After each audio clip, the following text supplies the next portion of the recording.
Hey everybody, this is Dead Winter Dead with another Battlefield 4 video for you. Today we're going to take a look at a round of Rush Defend on Metro. And I want to just kind of show you guys, it's not over until it's over. Like the title says, it's not won until it's won. And you will see that I have a pretty good round. Excuse me, I'm not going to show you the entire round because it was just way too long, but I want to show you this section of the round. As you can see, I'm using the support class as usual with the new support weapon, the AWS, claymores, and ammo box. Now, this is the first set of MCOMs on the new 2014 Metro Rush map. These MCOMs are identical to the old Battlefield 3 Rush MCOM. I mean, the map is identical. Excuse me. It's identical in every way except for some aesthetics and some of those new little sneaky ninja routes that are in the second and third set of MCOMs as well as in the Conquest map. But my point that I want to show here is that it's not over until it's over. So as you can see, I'm pushing forward. We are doing okay. We just lost one MCOM, and we're struggling to protect the second MCOM. Now this is a match of it's not really big, but it's very competitive. Very competitive. It's maybe 12v12. Actually, you just saw it there. Maybe 12v12, 13v13, 14v14. So it's not one of the ridiculous, like, 32v32. It's not one of the stupid maps where you just can't move. It's a decent map where you can have a good time but be challenged at the same time. So there you go. There's my first death. I'm right now 7-1. That guy right there on that rock, he had an excellent vantage point over where I was hiding. I'm not sure if you're familiar with this map, but the little circular planter that I was in is an excellent spot to kind of cut the enemy before they can push too far. You have an excellent vantage point on pretty much every single fire lane that the enemy has. So as you can see, I'm absolutely getting hammered. The enemy has either taken a jet ski or they have a spawn beacon on the lake side, the old Bravo side. So I told them, like, I told the guys, like, these guys are camping the spawn, because they know that we're going to spawn way back here by these two double holes that go down into the new Metro.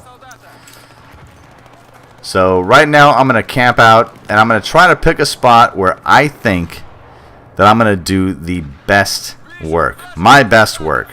Now granted, many of you who know me, I'm not some super pro secret squirrel ninja player who can just dominate the battlefield. I'm your average battlefield player. So the moves that you see and the tactics that you see will be very much applicable to your average battlefield player. Now right here, I'm pushing up to the rock outcropping that just overlooks where the Bravo MCOM would have been.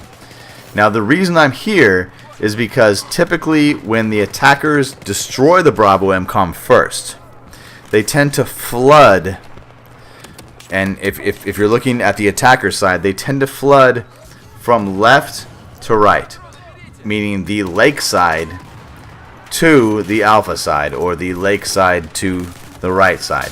So it's a good idea to go ahead and camp here, and as you can see, I'm starting to worry about getting overrun.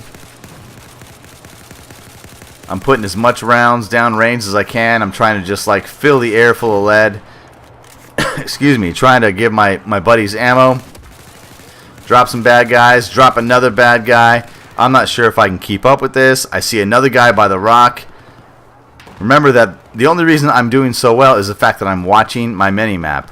And right here, I see the bad guys are trying to come around the north side of this rock. They're trying to sneak around us and trying to flank us.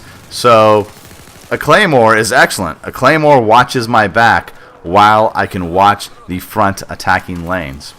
Remember that if you are a support player or a recon player, you can plant claymores, and a claymore essentially watches your flank, watches your back, etc., etc. Excuse, right there. You see, I wasn't able to get the kill on that guy, but he ran right into my claymore, and you'll see a little bit later that I plant that claymore again. Why? Because it is a useful tool. I know a lot of people, you know, call it a bitch move or a no-skill weapon. I think for a while in BF3 they called them, what do they call it? I think they called them gaymores or something like that. But you know what? I don't typically use what would be considered cheap tactics, but I use tactics that make sense. You know, I typically don't use tactics like, say, planting the MCOM with C4. You know, covering the MCOM area with C4 and then waiting to hear that little beep, beep, beep, beep, beep, and then hitting my C4. In most people's eyes, and in my eyes included, I tend to view that as a bitch tactic. And you know, if you use that tactic, then I apologize. But I typically tend to use that. You know, it's you know, they're cheap tactics that you're like, oh, come on, man, come on, really. But the claymore, while the claymore can be used in cheap ways, it's a very avoidable tool. It's a tool that you can absolutely avoid. And I've seen people avoid it all the time. But anyway, I'm getting off my soapbox.